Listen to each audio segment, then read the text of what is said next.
Welcome back. It's time for our parenting segment right here on Wake Up Nigeria. And the one and only Adirunke Fasheru is back. Now, she is a seasoned professional dedicated to empowering individuals. She's honed her experience in soft skills development, focusing on etiquette, emotional intelligence, and leadership. Now, her books reflect her passion for guiding individuals towards their true leadership potential. Today, we're going to be talking about developmental milestones in growing children. So when we say milestones in general language, sometimes we're thinking birthdays. Oh, my baby is 1, my baby is 5, my baby is 10, my baby is 16, my baby is 18, 21. Okay. No longer a baby, but you understand what I mean. I do. Welcome back to the show. Thank you so much, Titi. And you look amazing. Oh, thank you. As Thank you usual. very much. I love your outfit too. Thank you so much. Yeah. Now, let's talk about these milestones now. Okay. Everyone has milestones in their lives, but what do these milestones mean to the children themselves? Because the parents always think of it from the parental side. Okay. Thank you one more time for inviting me. I've enjoyed the last 3 weeks. And when I remember today's the last day, I was like, oh God. Okay, so I might not be responding to your question in the usual way. Because when we hear milestones, we assume at what point should my child be crawling? Yeah. At what point should I register my child in a school? When should my child be able to sit down? Those ones are like, I would say physical, but they're not even, or maybe psychomotive, because the use of the body, use of essential parts of the body. And then we have the cognitive one. That's the one most parents love. Is my child coming first? Did he get 100? Why did this child get 89? Why not 90? And we're wondering, why did your child get 89? You know, so most parents like the cognitive part.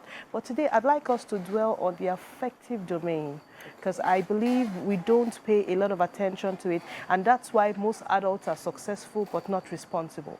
Because there's a huge difference between being successful and being responsible. So everything doesn't start and end with having good grades. You've got to understand how to express yourself in a way that people are safe around you. So I want us to talk about the affective domain today, the developmental milestones in the affective domain. What the affective domain means, feelings, that's the part of the child. So the emotional character milestones. Character milestones. Yes, please. And then response. So it's actually in stages. Like you have the cognitive part, academic, psychomotive. All of them are in stages. But for the affective domain, it also grows. So attitude can grow. So I'm thinking about it from this point of view. Now, there are some babies that cry excessively. Yes, please. And cry very energetically.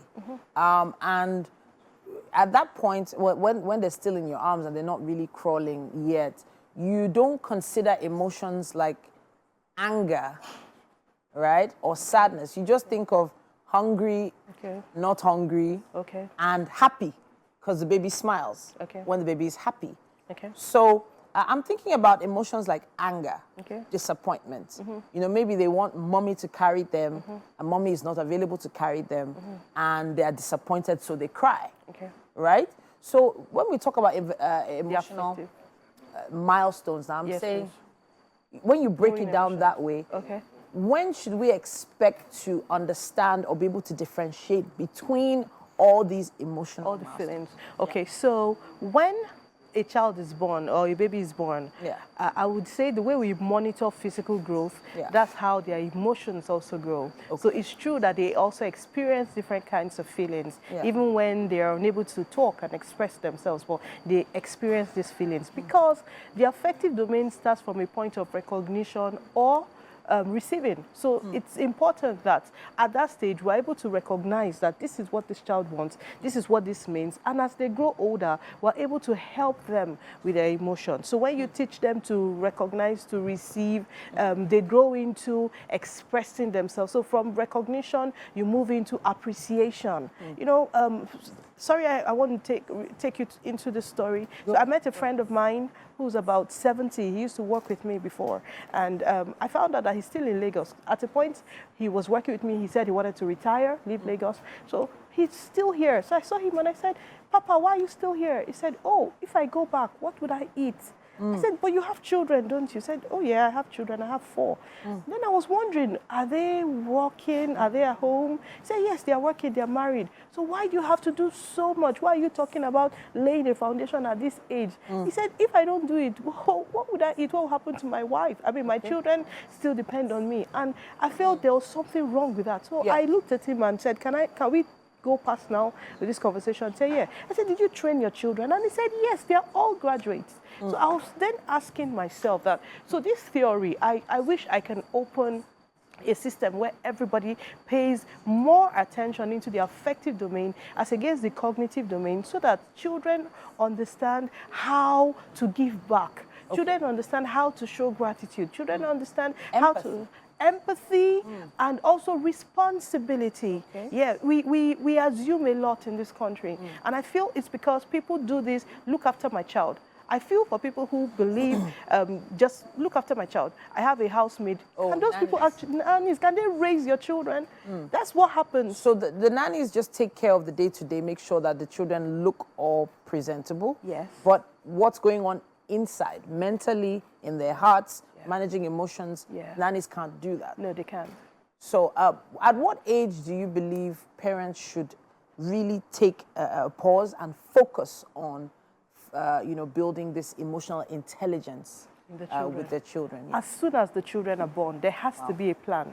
There has to be a plan. I mean, as soon as children can express themselves, there are salient things they should be taught. Children should be taught to understand no. I mean, no is not a problem. Children should be made to cry. Don't let him cry. Don't let him do this. Don't let my child feel bad. Someone will say to me, every time I hear my daughter cries in school, and then we just wonder, your daughter will have concerns with her friends. She would cry. And that does not mean the friends are bad. It's a natural emotion. It's a natural, I mean, let's get children to be expressive. So one day, I did something really crazy, and I did it because I needed to stop a particular action. I went online and I got an article that talked about a number of children who have been in juvenile. They've been there for about, since when they were about 7, 8, and some of them will serve life imprisonment. They'll be there all through. So when I tried to find out why they went there, all the children I read about went in for the same reason. They were all teased. Wow. They were teased. You have a big head, you have a big bum, you have this. All of them were teased. But they were bullied.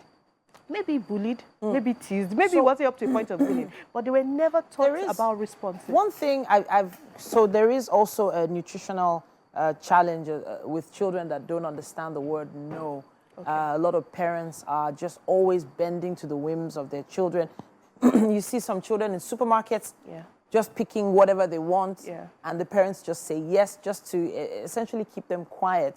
Them understanding the word no, understanding anger is a true emotion, disappointment is a true emotion, and having that experience with their parents is what we need to work on.